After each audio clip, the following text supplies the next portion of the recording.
विदेशी यात्रियों से मिलने वाली प्रमुख जानकारी। क्या पढ़ेंगे? विदेशी यात्रियों से मिलने वाली प्रमुख जानकारी। ठीक है।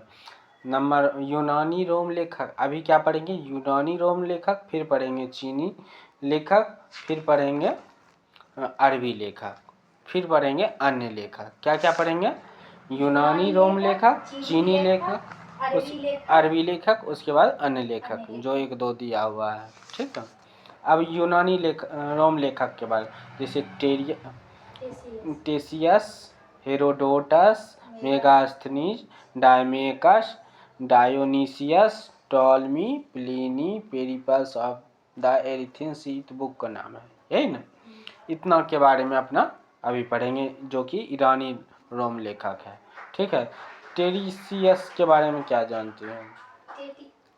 टेसियस यह ईरान का राजवैद्य था। भारत फारस के संबंध में इसका कहानी आश्चर्यजनक होने के कारण अविश्वसनीय है। सही जवाब। यह ईरान का राजवैद्य था। क्या था? ईरान का राजवैद्य था। यह भारत के संबंध में इसका विवरण आश्चर्यजनक कहानियों से परिपूर्ण होने के कारण अविश्वसनीय था। क्या था? मतलब इस पर हमको विश्वास नहीं हुआ, लेकिन इसके बारे में भी भारत की जानकारी मिलती है। ठीक है। उसके बाद हेरोडोटस के बारे में।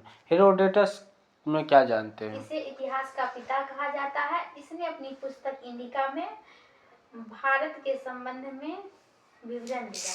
हाँ, इसे हेरोडोटस को इतिहास का पिता कहा जाता है। इसने अपनी पुस्तक हिस्टोरिका में 5वीं शताब्दी ईसा पूर्व में भारत फारस के संबंध में वर्णन किया है, परंतु इसका विवरण भी अनुसूतियों एवं अफवाहों पर आधारित है। लेकिन इतिहास का पिता किसे कहा जाता है? हेरोडोटस को। ठीक है।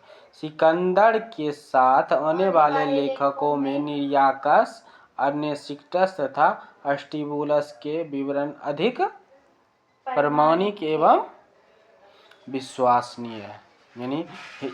यानी हो गया हेरोडोटस का भी विश्वसनीय नहीं है और टेसियस का भी कोई विश्वास नहीं किया। अब आगे आते हैं मेगास्थनीज के बारे में। ठीक है।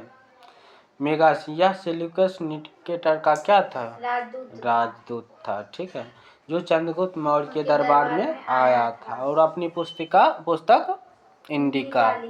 हाँ, इसमें क्या था? मौर्य युग से संबंधित जानकारी। मौर्य युग से संबंधित जानकारी हमको मिला था। इस लेखक का क्या नाम था?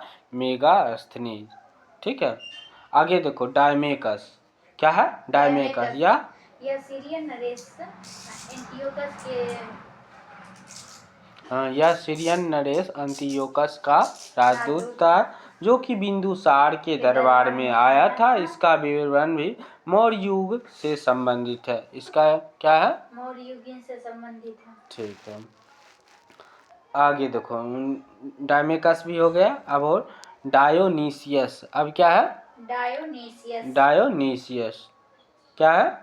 डायोनीसियस यह मिस्र नरेश टॉलमी फिलाडेल्फस का राजदूत था, जो अशोक के राज दरबार में आया था। किसके दरबार में आया था? अशोक के दरबार में। और बिंदुसार के दरबार में कौन आया था? डायमेकस। और अशोक के दरबार में क्या कौन आया? डायोनीसियस। ठीक है। अब टॉलमी के बारे में। किसके बारे में?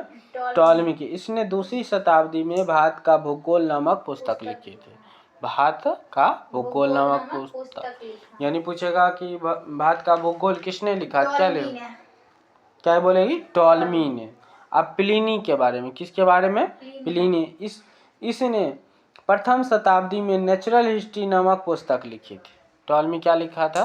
प्रथम शताब्दी में नेचुरल हिस्ट्री नामक पुस्तक लिखी। प्लिनी ने। किसने? प्लिनी ने। इसने भारतीय पशुओं, पेड़ पौधों, खनिजों, पदार्थों आदि के बारे में जानकारी मिलता है। ठीक है। अब पेरिपल्स ऑफ द एरिथेंस, इसके बारे में क्या है? यह लेखक करीब 80 ईसा पूर्व में आया था और वहाँ के बंदरगाह, व्यापारिक मार्ग के बारे में जानकारी दिया। हाँ, इस पुस्तक के लेखक के बारे में जानकारी नहीं है। ठीक है। यह लेखक करीब 80 ईस्वी में आया था और महासागर की यात्रा पर आया था। इसमें उस समय के भारत के बंदरगाहों, व्यापारी वस्तुओं इत्यादि के बारे में जानकारी मिलती है। यानी किस ईस्वी में? 80 ईस्वी में। इस पुस्तक का क्या नाम था? पेरिप्लस ऑफ द एथेंस से। यानी अब हम यूनानी रोम लेखक के बारे में पढ़ चुके हैं, जिसमें था टेसियस, Herodotus, Megasthenes, Deimachus, Dionysius, Ptolemy, Pliny, ठीक है। और एक बुक था पेरिप्लस ऑफ द एथेंस, ठीक है। उसके बाद अब आते हैं चीनी लेखक के बारे में। किस लेखक के बारे में? चीनी लेखक के बारे में, ठीक है। फाहियान या चीनी यात्री गुप्त नरेश चंद्रगुप्त द्वितीय के दरबार में आया था। यह कौन? भारत में 14 वर्ष तक रहा था। यह भारत में 14 वर्ष तक रहा था। उसके बाद इसने अपने विवरण में मध्य प्रदेश के समाज एवं संस्कृति के बारे में वर्णन किया। इसने मध्य प्रदेश की जनता को सुखी और समृद्ध बताया। किसने? फाहियान ने। फाहियान के बारे में क्या जाने? यह किसके दरबार में आया था? चीनी लेखक चंद्रगुप्त द्वितीय के दरबार में आया था। यह भारत में 14 वर्ष तक रहा था और ये मगध की जनता को सुखी एवं समृद्ध बताया। गुड। अब संयुगन। अब कौन किसके बारे में पढ़ेंगे? संयुगन। संयुगन 518 ईस्वी में भारत आया। इसने अपने 3 वर्षों की यात्रा में बौद्ध धर्म को प्राप्तियां एकत्रित की, ठीक है।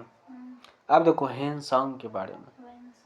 संयुगन याद रखना 518 ईस्वी में भारत आया। 3 वर्षों की यात्रा में बौद्ध धर्म के बारे में जानकारी प्राप्त की। संयुगन। उसके बाद फाहियान में क्या पढ़े थे कि मध्य प्रदेश को सुखी समृद्ध बनाया, यानी मध्य प्रदेश के बारे में कुछ विवरण मिला। आप पढ़ रहे हैं हेनसांग के बारे में। किसके बारे में?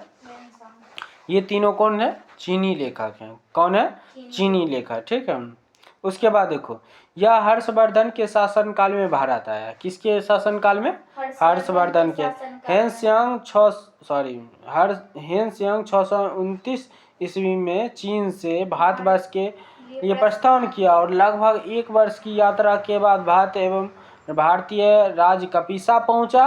भारत में 15 वर्षों तक ठहरकर 645 ईस्वी में चीन लौटा और बिहार में नालंदा जिला स्थित नालंदा विश्वविद्यालय में अध्ययन करने वाले तथा भारत के बौद्ध ग्रंथों में एकत्र कर ले जाने आया था। इसका विवरण वृत्तांत सीयूकी नामक एक प्रसिद्ध है। इसमें 138 देशों का विवरण मिलता है, ठीक है। इसने हर्षकालीन समाज एवं धर्म राजनीतिक के बारे में वर्णन किया। इसके अनुसार सिंध का राजा कौन था? शूद्र था। कौन था? यानी इसमें क्या पढ़े थे? इसमें उस सीक्यू में वृत्तांत है, यानी लिखा हुआ है कब आया था। के शासनकाल में भारत आया था। हाँ, हर्षवर्धन के शासनकाल में आया था। में चीन से भारत के लिए प्रस्थान किए और 1 वर्ष आने में लगा भारत, जो कि भारत राज्य कपिसा पहुंचे, ठीक है। और इनके द्वारा रचित पुस्तक शिव की है, जिसमें यह बताया गया है कि उस समय ठीक है। आगे 15 वर्ष तक ठहरे थे इसमें, ठीक है। उसके बाद देखो धर्म तथा राजनीति के बारे में वर्णन है, ठीक है। हेनस्यांग को अध्ययन के समय नालंदा विश्वविद्यालय के कुलपति आचार्य शीलभद्र थे। कौन थे? यानी कुलपति आचार्य कौन थे? शीलभद्र थे, ठीक है। इससे यह 7वीं शताब्दी के अंत में भारत आया। इसने अपने विवरण में नालंदा विश्वविद्यालय, विक्रमशिला विश्वविद्यालय तथा अपने समय में भारत का वर्णन किया था। कौन? ईसिंग। चीनी लेखक 4 ऊपर है, फाहियान, संयुगन, हेनसांग एंड ईसिंग। कौन कौन?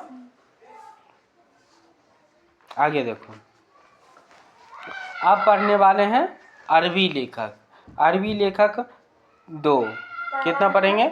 2 नहीं, अलबरूनी और इब्न बतूता, ठीक है। अलबरूनी के बारे में क्या मिलता है जानकारी? यह महमूद गजनबी के समय भारत आया था। अरबी में लिखी गई उसकी कृति किताब उल हिंद या तहकीक हिंद भारत की, जिसको भारत की खोज बोलते हैं, आज भी इतिहासकारों के लिए एक महत्वपूर्ण स्रोत है।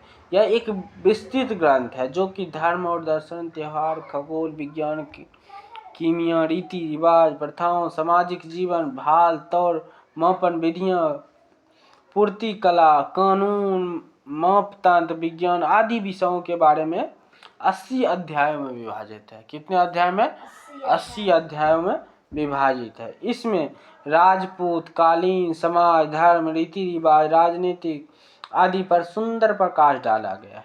ठीक है, यानी 80 अध्याय में बहुत सारे बारे जानकारी मिला है। इसका सिर्फ इतना याद रखो कि तहकीक हिंद या किताब उल हिंद इनका लिखा हुआ है, जिसका हिंदी में अर्थ है भारत की खोज। भारत की खोज। और योग भारत का भूगोल बुक जो लिखा था वो कौन था? कि टॉलमी? देख लेते हैं।